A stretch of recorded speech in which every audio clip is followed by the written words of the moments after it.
Hello. All right. Today we are doing yoga for your baby, and particularly this sequence is for the digestive system. So you can do the whole sequence, or you can pick pieces out of the sequence to do with your baby. It's completely up to you. Before we start, let's have a quick chat about the digestive system and a baby.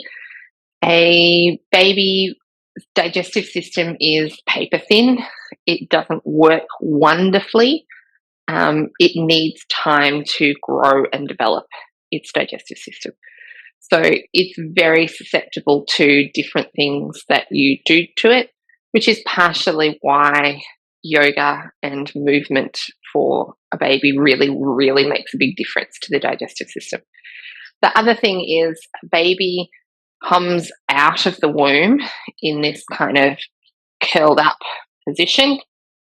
um, if it was a natural birth, it may have a little bit more extension, or it may be a bit flatter as it's come out and around the pubic bone. So it might have a little bit more of a head incline, but typically they come out quite scrunched up. So the digestive system is all scrunched up and with a whole heap of pressure on it. Plus, we quite often, when we walk and when we move, that will often help to kick our digestive system in. But a baby comes out and it's sleeping and it's feeding and it's not doing a lot of movement. So this kind of helps to counterbalance some of that by actually helping your baby to move, particularly the legs. Anything that we do with the legs is going to affect the lower torso. The other thing is that whenever working with a baby, and you'll hear me say this quite often, whenever working with a baby, we don't force the baby. So if your baby screams and cries, maybe you stop, pick them up, give them a little bit of a cuddle. You could possibly try again, but if they scream and cry a second time, then your session's sort of done for the day. If they arch their back, so this kind of a movement, that's your baby's way of saying, no, I don't like it, I've had enough. It's much better not to push it. You're more likely to get more out of them in the long run.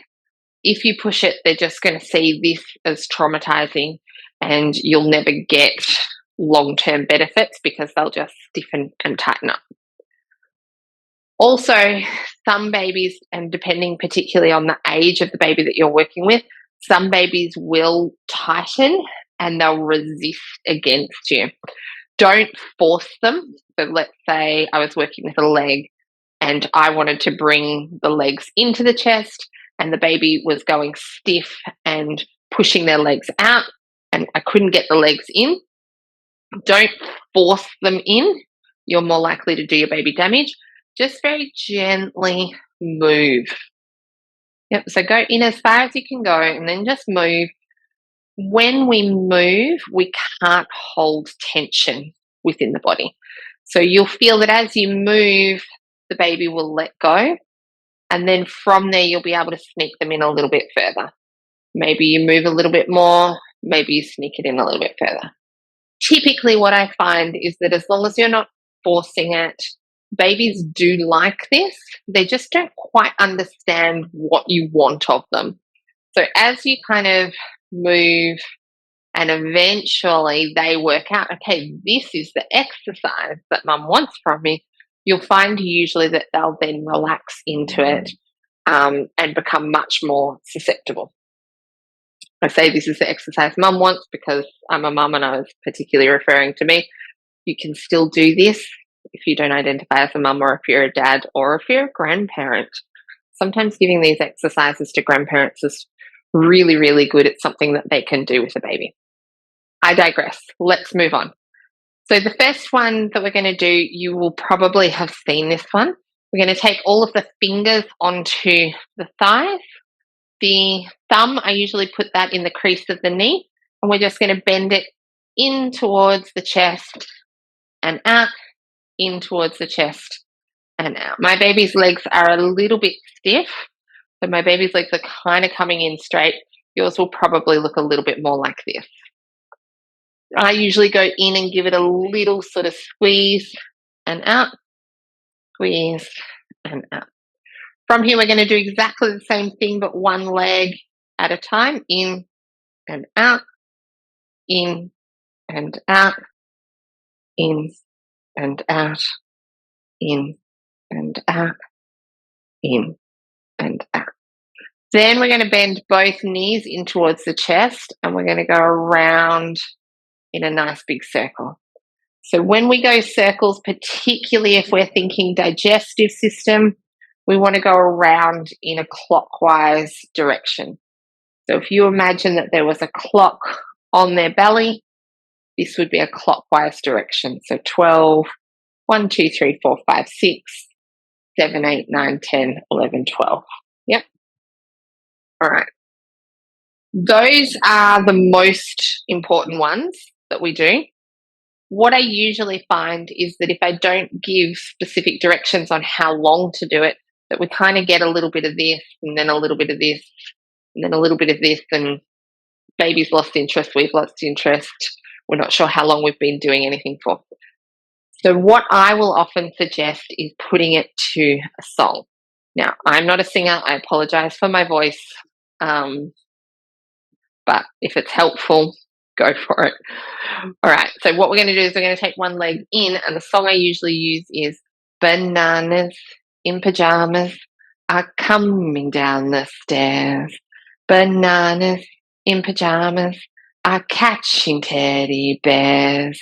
And then I usually go, because on Tuesdays they would like to catch them unawares. I find if you sing and do the exercise, you're more likely to do a couple of repeats of it. You're more likely to time passes a little bit easier. And it's a good way of interacting, getting a little bit of eye contact, making it a little bit of fun. And the baby will actually learn what comes next. So let's do one more of those. Bananas in pajamas are coming down the stairs. Bananas in pajamas are chasing teddy bears. Because on Tuesdays they would like to catch them unawares. Good. All right, the next yoga pose that we're going to do is called Baby on a Spit. I did not name it Baby on a Spit. One of my mums and bubs yoga classes named it Baby on a Spit. But basically, we take both of the baby's hands in one hand, both of the baby's feet in the other hand, and we're just going to very gently roll from side to side. Now, the head will either roll with the baby, particularly if your baby's a little bit older, or it's quite possible that the head will stay behind. So as you roll the baby over, the head will stay up. I would probably stay over to the side until the baby's head follows, and then go over to the other side until the baby's head follows. It's completely up to you though. This is also a really good, nice spine massage, and it's a really good one for teaching your baby to roll over. From here, we're going to come into a little bit of a twist. Twists are really good because it compresses everything and then it opens everything so that all of the blood can come back into the area. So we take both feet in one hand, and we're going to take the feet over to the side. Now, again, my baby is different to your baby. One of two things is either going to happen. Your baby's either going to stay where it is and the legs are going to come over. This is absolutely perfect. Or your baby's going to come all the way over like this. If your baby comes all the way over like this, it's partially because that's exactly what we've been asking the baby to do with this pose. So why, if we're just doing the legs, of course the baby's going to want to come over here. Ideally, we want that shoulder to stay down. So you might find that you can pop a hand onto that shoulder. I don't want you to pin the shoulder. I don't want you to force the shoulder. In fact, as the shoulder comes, you'll let your hand go a little bit with the shoulder so that you're not putting too much pressure into your baby, but you're just letting the baby know, actually, for this pose, we want to keep the shoulder down on the ground. So it's less of me actually moving the baby into a twist and me just communicating to the baby that I'd like you to stay face up as much as feels comfortable in your spine. If you can take your legs over and your baby stays looking upright, then that is absolutely fine. You can just stay with that. Okay. But otherwise, again, the guiding hand is really, really good. Beautiful. All right, coming back into the center. From here, we're going to flip the baby over onto the belly. If your baby's young or is struggling with tummy time, you can pop a rolled up towel underneath their arms. That'll give them just a little bit of height. Now, when you're working on tummy time, we always want to keep one hand on the baby. It's quite important to keep one hand on the baby because if you take your hands off and on, they can't see you. And this feels a little jarring and will activate their nervous system. So what we do is we pop one hand behind the head, we slide all the way down to the bottom, other hand behind the head and all the way down. This is helping to flatten out your baby's spine, lengthen your baby's spine. It's also quite useful because there's that little bit of pressure on the digestive system. You can also do this one on a cushion or over your leg or on a birth ball. Yep. You'll find that if you do it over a cushion or on your leg, that there's a little bit more pressure on the belly. If your baby is constipated, that might be uncomfortable. They might not like this one. But if your baby is not constipated, putting on an extra height will really give them some good pressure through the front there. Beautiful. All right, flipping your baby over again onto their backs. From here, we're just going to do a little bit of belly massage. So it doesn't need to be hard. You may not even do this as part of the yoga. You might find a different day or time of the day to do this. So this might be more part of your bath routine or something. But we're just going to take small circles around the belly. I'm using 3 fingers, but you can use 1 finger, 2 fingers. I guess it probably depends a little bit on the size of your baby. And again, just moving in a nice clockwise direction. I quite often like a little bit of a spiral. So I'll start around the belly button and get a little bit bigger. And then once my circle is as big as is comfortable, then I'll get a little bit smaller.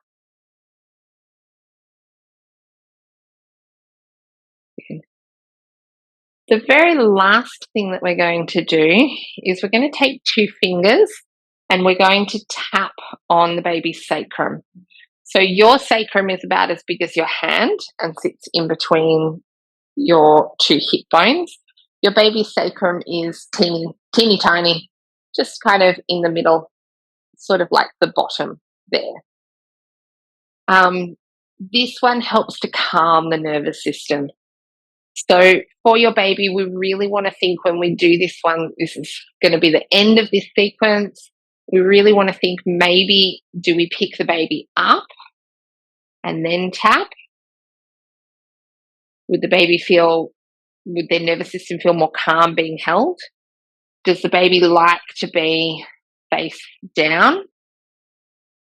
You could even do it in your baby cobra pose. Could you do it sitting up?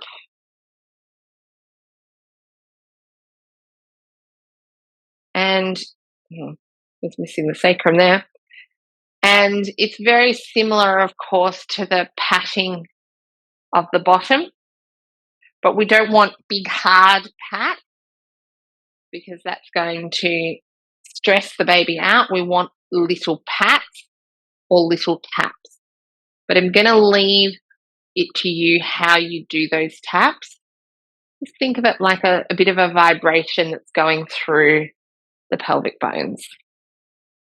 All right, I hope this video was helpful.